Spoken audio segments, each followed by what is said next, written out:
नमस्कार छात्रों, आप लोगों ने पिछले वीडियो में देखा कि क्या क्या हमें विज्ञान में, अच्छा ये बहुत जरूरी होता है ओवरव्यू पूरे सब्जेक्ट का। जो भी आप सब्जेक्ट पढ़ रहे हैं सबसे पहले आप उसमें सभी चैप्टर के नाम याद करिए कि कौन कौन से चैप्टर हैं, कौन कौन से लेसन में पढ़ना है, हमें क्या क्या पढ़ना है, पहले इतने तो जानना चाहिए। उससे जरूरी चीजें आपको कहीं भी मिले आप पढ़ लो, कहीं भी प्राप्त हो जाए आप पढ़ो। लेकिन अगर आपको ये नहीं पता, आप पहला लेसन पढ़ना शुरू कर दी, पूरा पढ़ ली, अच्छी बात है, लेकिन आपको सबसे पहले क्या करना चाहिए, पूरे सिलेबस को देखना चाहिए कि क्या क्या सिलेबस में हमें कवर करना है। ठीक है, तो हम अब शुरू करते हैं पहला लेसन। रसायन विज्ञान से शुरुआत करते हैं।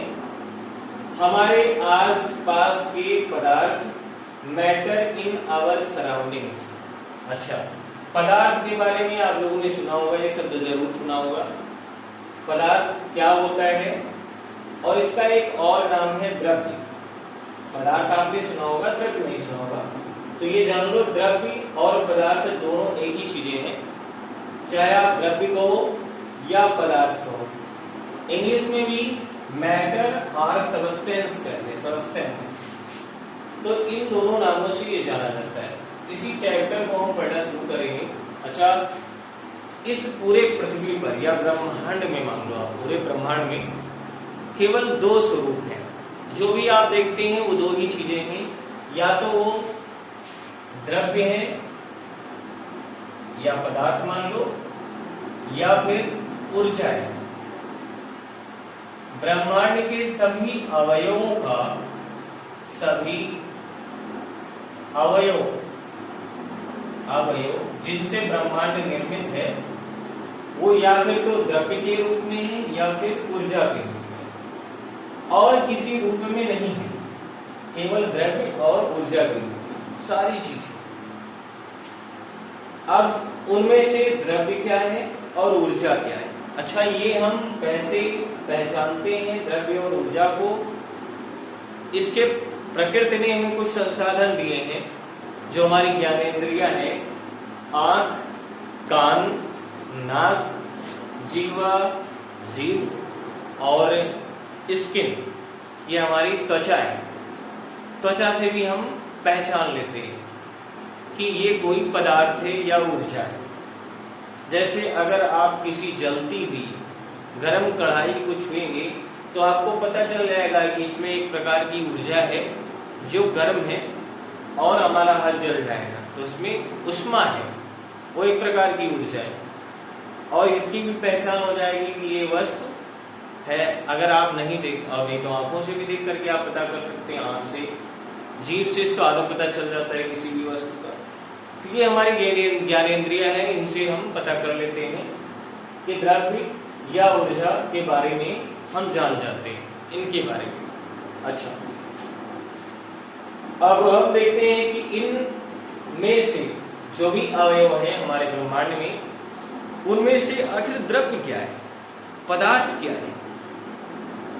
तो इसकी एक सिंपल सी परिभाषा बनाई गई कि पदार्थ वह है, देखिएगा बहुत छोटी परिभाषा है, नोट भी कर लीजिएगा। पदार्थ वह है, आप इसको जिस तरीके से बोलना चाहो बोल सकते हो। पदार्थ वह है जो स्थान घेरता है, घेरना का मतलब लेता है स्थान, स्थान घेरता है और जिसका द्रव्यमान होता है, जिसका द्रव्यमान होता है, द्रव्यमान होता है। Substance are which occupied space and have mass। Substance क्या होता है, मैटर क्या होता है, जो स्थान घेरता है और जिसका द्रव्यमान होता है। इतनी ही परिभाषा है, ये इतनी परिभाषा है। तो आप इसे नोट भी कर सकते हो कि अगर पदार्थ की परिभाषा पूछी जाए तो आप क्या बताओगे? पदार्थ वह है जो स्थान घेरता है, किसी भी पदार्थ को ले लो, वो स्थान जरूर घेरेगा। अगर स्थान नहीं लेता है तो वह पदार्थ नहीं है। ठीक है, अगर स्थान नहीं लेता है और द्रव्यमान नहीं है उसमें, तो वो पदार्थ नहीं है। आप एक कुछ उदाहरण लेते हैं पदार्थ का, जैसे कुछ एग्जाम्पल ले लेते हैं। जैसे मेज, मेज एक पदार्थ है क्योंकि इसका द्रव्यमान भी होता है और ये स्थान भी लेता है, जहां भी रह जाएगा। कुर्सी, ये सामान्य एग्जाम्पल है। कुर्सी भी एक प्रकार का पदार्थ है और ये स्थान भी लेता है। दूसरा, और ये लोग वृक्ष, पेड़, पौधे, ये भी पदार्थ हैं, इनके भी द्रव्यमान होंगे और ये भी स्थान घेरते हैं। और वायु, वायु भी स्थान घेरती है और इसका भी द्रव्यमान होता है। थोड़ा सा इसके बारे में आप देखेंगे कि कैसे ये स्थान तो घेरती है, तो क्योंकि अगर किसी कमरे में देखो तो वायु भरी रहती है। अब इसका द्रव्यमान क्या होता है, कैसे होता है, इसकी जांच हम कैसे करें। आप एक बैलून लीजिए, एक गुब्बारा लीजिए और पहले उसे तौल लीजिए। गुब्बारे को लीजिए, ये मान लिया गुब्बारा है और ये मान लो गुब्बारा है और उसे तौल लीजिए। तौलने के बाद उसमें मुंह से फूंक करके वायु भर दीजिए। जब वो काफी फूल जाए तो उसको तौलिए। उसमें फूले हुए गुब्बारे में और पहले के गुब्बारे में, वायु भरे गुब्बारे में और पहले वाले गुब्बारे में, बिना वायु के गुब्बारे में कुछ ना कुछ फर्क होगा। उनके द्रव्यमान में फर्क होगा। वायु वाला द्रव्यमान कुछ ज्यादा होगा, इसका मतलब वायु का भी द्रव्यमान होता है और वायु का भी द्रव्यमान होता है, इसलिए वायु एक पदार्थ है। जल, जल भी पदार्थ है, ये भी स्थान लेता है और इसका भी द्रव्यमान होता है। और सारी वस्तुएं अगल बगल जो है जो स्थान लेती हैं। अब आप एक परिभाषा जान गए हो तो किसी को भी जस्टिफाई कर सकते हो कि वो पदार्थ है, पदार्थ है कि नहीं है। ठीक है, बात समझ में आ गई। अच्छा, अब इसके बाद में पदार्थ जब ये स्थान लेता है, पदार्थ जब स्थान लेता है, स्थान घेरता है, कहीं भी रख दोगे तो एक स्थान ऑक्युपाई करेगा। तो एक भौतिक राशि आती है यहाँ पे, आयतन। तो आयतन के बारे में पढ़ेंगे। आप लोगों ने आयतन के बारे में थोड़ा बहुत पढ़ा होगा, तो यहाँ पे थोड़ा सा पढ़ लेते हैं। नोट कर लेना, वीडियो पॉज करके आप नोट कर सकते हो। जो भी चीजें नोट करनी है आप वीडियो पॉज करिए और नोट कर लीजिए।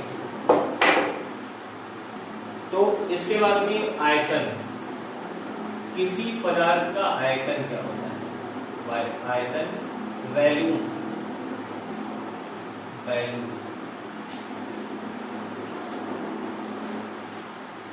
अब हर एक पदार्थ जो है वो स्थान घेरती है और जितना स्थान वो घेरती है, हर एक पदार्थ कुछ ना कुछ स्थान घेरती है और जितना स्थान वो घेरती है उसी को आयतन कहते हैं।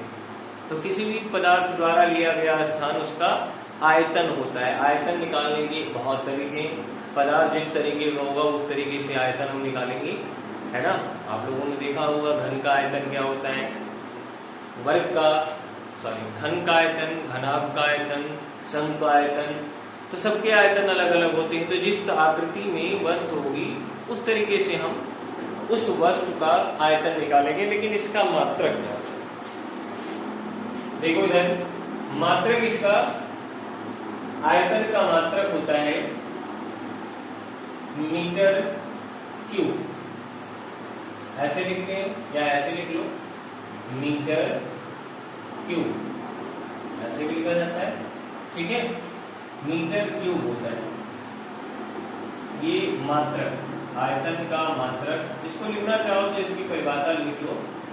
जो भी पदार्थ जो भी स्थान घेरता है उसे उस पदार्थ का आयतन कहते हैं। ऐसे ही लिख लो, और मात्रक क्या होता है मीटर क्यूब। सेंटीमीटर में होगा तो सेंटीमीटर क्यूब हो जाएगा, है ना।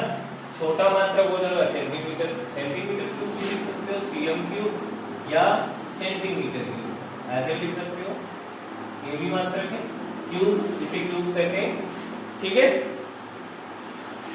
अच्छा, आपने देखा होगा कि द्रव, जो द्रव है जैसे जल है, तो उसका मात्रक, उसके आयतन का मात्रक क्या होगा, तो उसको हम लीटर से व्यक्त करते हैं। कैसे व्यक्त करते हैं, लीटर से। अन्य मात्रक द्रव में, द्रव का मात्रक द्रव में लीटर होता है, और लीटर होता है, और लीटर और मीटर में एक संबंध होता है। लीटर और मीटर में एक संबंध होता है। 1 लीटर बराबर होता है, 1 लीटर बराबर होता है, 1 लीटर बराबर होता है 1000 सेंटीमीटर, या फिर इधर भी लिख, और सॉरी इधर आप लीटर कर लो और इधर भी, इधर सेंटीमीटर क्यूब।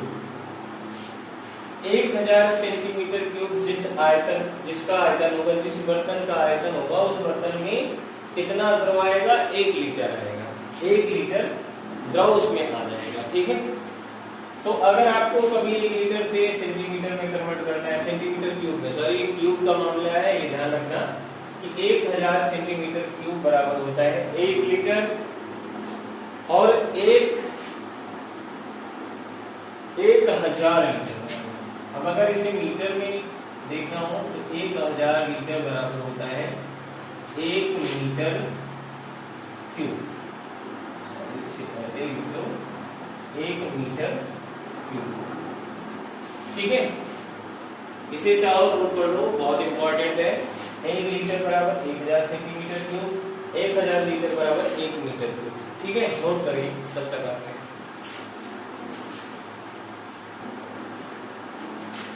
ठीक है, नोट कर लिया। तो अभी हमने शुरुआत करी पदार्थ के बारे में, पदार्थ क्या होता है, और पदार्थ का आयतन की परिभाषा हमने पढ़ी, पदार्थ की परिभाषा पढ़ी, क्या क्या पदार्थ होते हैं उसके बारे में पढ़ा। फिर आयतन की परिभाषा, आयतन का मात्रक हमने देखा मीटर क्यूब, सेंटीमीटर क्यूब, और 1 लीटर, लीटर भी आयतन का मात्रक होता है, ये सब हमने पढ़ी। अब लिख लिया। इस वीडियो के बाद और हम अगले वीडियो में इसके आगे कंटिन्यू करेंगे, तो आप बिल्कुल देखते रहिए, चैनल को सब्सक्राइब कर लीजिए, और सब्सक्रिप्शन से आपके पास जो भी नया वीडियो आएगा तुरंत आपको मिलेगा, आप तुरंत मैसेज मिल जाएगा, जिससे अच्छा ये लगातार आप देखते रहिए, रोज का रोज आप देखिए और नोट्स बनाते रहिए, क्योंकि इसके बाद जब भी जैसे ही विद्यालय ओपन होगा तुरंत आपके नोट्स चेक किए जाएंगे कि आपने इसे लिखा था और पढ़ा था कि नहीं, आपसे सुना जाएगा और देखा भी जाएगा, ठीक है। देखने के लिए धन्यवाद।